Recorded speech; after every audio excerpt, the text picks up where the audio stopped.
Welcome to 1999. Okay, so 1999, that was a fantastic year.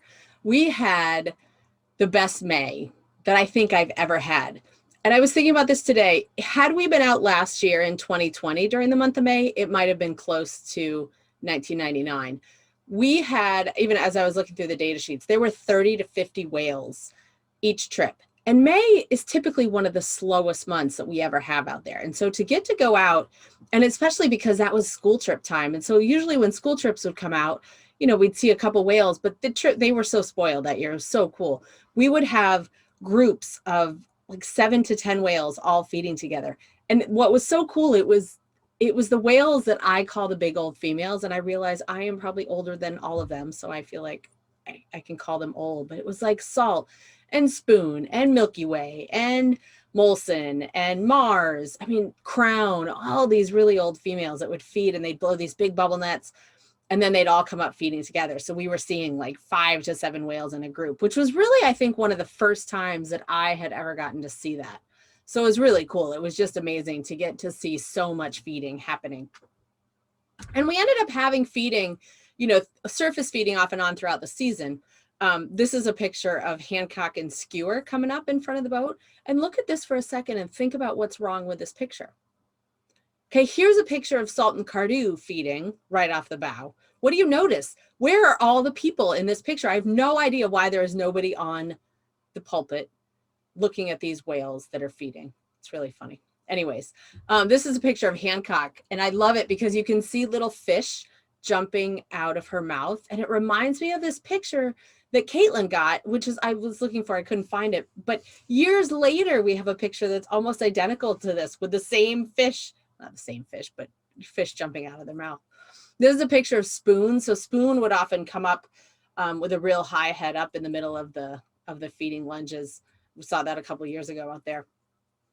It's always so cool when we see large ships come into the area too. So one day the HMS Rose was out there watching the whales. This was again Salt and Cardew, 2 whales that are often together when we see them out there. So we had feeding kind of throughout the season. We would do these trips to Provincetown too. So I haven't talked about these yet, but they were so much fun. We'd get on the boat at like 9, drive to P-Town, spend 4 hours there, and then do a whale watch on the way back. And so we really could figure out where the group of whales was.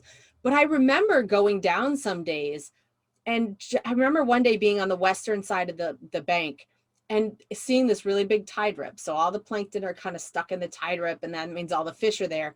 And there were like 30 whales feeding. And I'm so bummed that I never thought of taking the approach picture, as we're approaching these animals, so you can actually see what it looks like to see literally 5 to 10 whales at the surface, open mouth feeding. But we had quite a few days doing the P-Town trips. So there were quite a few whales around all summer long. We had still some of the deep feeding that we had the year before. So smaller groups of a couple different whales. Some of the individuals that we saw that year, we had extreme. So just such a cool all white fluke. And then this one I put in just because I think it's funny. This is a whale named Eyebrow. So some of our names were not very creative. Reminds me of like Bert and Ernie's eyebrow, but this is how it got its name. The fan favorite, this is Fan. She was the first whale I could recognize actually because of the fan-like mark on her tail. We had Flamingo and Foxfire. This one I think is so cool. Foxfire is a fungus that grows that glows in the woods, and so it's named after the white around the tip of that trailing edge. It's so cool. And then this is Hancock's tail, so she's named after the squiggly marks that look like a signature. We had Sparta out there that summer, one of my favorites, and Thalassa, so that's one of Salt's calves that also has had a ton of calves. We had this whale named Vader, so look at the middle, it sort of looks like Darth Vader's head. And I found this awesome picture. I love it when we see the whales poop. And so I found this awesome picture of Vader having taken a large one. And then there's this picture, I mentioned that in using film, we don't capture, 15 shots of a breach. We get 1 or 2 if we're lucky. So this was my breaching shot of Vader, which I clearly missed.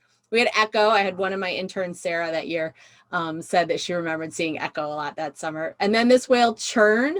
So the mark on the left-hand side looks like a butter churn. That's how that whale got its name. And then this was springboard, and I put in, I'm going to zoom in here because it's just this really cool mark that looks like a springboard. How that whale got her name. And Amazon. So Amazon was Niles' calf in 1998, who was given the name Amazon because those marks vaguely look like the Amazon River on the left-hand side. We had a couple other species, just like every year, but just a couple of the pictures that I found that I liked were this minke whale, and we had some white-sided dolphins. And it's just so cool to get the animals in the pictures with people because the animals are approaching us. When we take those pictures, we're not riding up on them, they're approaching us. And then this was a mola mola, or ocean sunfish. They're one of the really cool things that we get to see out there sometimes. And then we had lots of close to boat that year too. And these were just a couple. This is two whales. One of them's probably looking at us under the water while the other one's coming straight up. And then this was another, one of these days you can see that it's so flat calm. Like these are the most magical days to have close to boat because when it's so calm and you can look down over the side of the boat and see the whole whale under the surface of the water. It's amazing. So then I had one super memorable trip this year, September 2nd. I even remember the day. We were heading out. And so most of the whales this summer were like the 230, 220 line. So they were, like 15 to 18 miles out. And we're heading out, and Jimmy was the captain. And there were two whales breaching up towards 1 o'clock. And there were like 20 whales feeding up towards 11 o'clock. And he was like, let's go to the breaching whales. And in my mind, I'm thinking, we're going to get over there and they're going to stop breaching. And then we're going to be miles away from the other whales. And we're going to have to make this trip on these two whales. Well, it turned out to be incredible. So we get up there and they stopped breaching. But then they started playing with a boat. And one whale was like closer to the boat than the other whale all the time. And so it was almost like she was trying to hide or something like that. But then they were just definitely interested in playing with each other, or they were just interested in each other. They were coming up really close to the boat, but more interested in each other than the boat. I guess that's what I mean. And then the next thing we know, they were belly to belly on one side of the boat. They swam underneath the boat, they separated, and they swam off. So we think they were mating. They usually don't do that up here in the feeding grounds. But that seemed like that's what it was. And I didn't get a whole lot of pictures of it. But it was just the most incredible experience to see that interaction, but especially between the two whales leading up to it. So that was just one of the really cool trips that we had that year. So I'm going to end again with my poem. So this year, I also did a poem at the end of the season. So I'm going to read that for you. Another year's in the books here at the Whale Watch. I'm sure you would agree the season was top notch. Once again, perfect weather, lots of whales, awesome crew, and the great big headache that was painted royal blue. The PA exhaust and speed were things we would change. I think everyone was glad when it was far out of range. For Nick, it was a nightmare when the generator blew, but it carried lots of people. The dollar signs flew. This year, Jimmy greeted us every morning with song. Don't quit your day job. On the show, you'd get the gong. P-Town picked up again with Captain Joe B.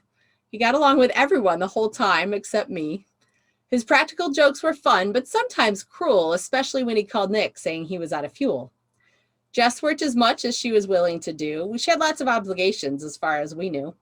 Kim was brought out of retirement, as you can see, although she missed a little time while cruising the North Sea. Carolyn was my lifesaver for school groups this year. All those last-minute trips, I owe you a life supply of beer. Although the crew worked hard for the whole long season, it was worse Sunday mornings. Do you remember the reason? Catherine and the galley dealt with all their little fits. It usually ended with them screaming, "This is bull!"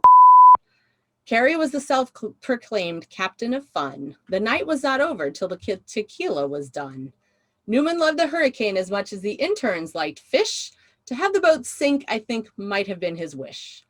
Joe Mack was a hilarious breath of fresh air. He kept us all laughing. No opportunity was spared.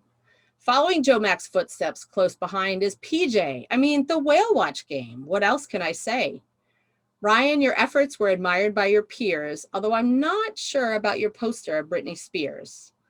The interns this year have been undeniably the best. They were challenged and proved they were up for the test. Lisa was the first to show up at the house. From first impressions, we thought she was quiet as a mouse. But the Backstreet Boys soon gave her away. Once her wild side showed, she was here to stay. Brian was the second to arrive at Cape Ann, a marine biologist. We now have our man. He dealt with the girls with humorous delight, but in the end, he declared, Monday is man night. Sarah was the next to show up at the boat. Her great comebacks to Nick, too many to quote. She always arrived with a great attitude, yay rah, and was excited when passengers said, Como ça va? Judith was the last of the team to arrive.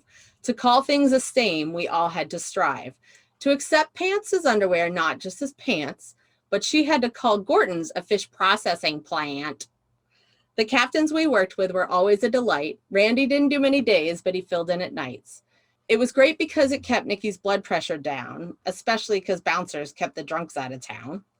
Bodine worked on Saturdays. He was the newcomer, but he always gave us the best trips that summer. Now I realize this poem has been about the boat. The trips wouldn't be going without the office keeping us afloat. Julie and the gift shop kept everyone buying. The crew needs to stop. I think we're all trying. Janine once again handled the whale watch money. Thank God this year's bash was a little more mellow, right, honey? Rose held out and took the office by storm until the end when little baby Keith was born. Sarah was there all summer with her food and drink. It showed in the end. I heard the fridge did stink. Sharon was the erasing queen, much to Nick's dismay. So he took them all, but she brought her own anyway. Lynn stuck it out in the office by herself in the end. That office all day, and app to the psych ward you should send. To the young'uns, Christy, Erica, and Marie, you'll soon be taking over the office. Whoopee! We watched Hollywood film The Perfect Storm. The cast eating lunch on our boat, not the norm. The celebs, many people were hot on their trail. The Lady Grace was painted to the Andrea Gale. The Hannah Bowden fished out of Gloucester back then. It must have been eerie to see both boats together again. Well, I must wrap up. My time has definitely come. So let's gather a drink, bring out the rum. Everyone lift your glass and join me in a toast to a season to remember. Why shouldn't we boast? So that is 1999. Thanks for joining me.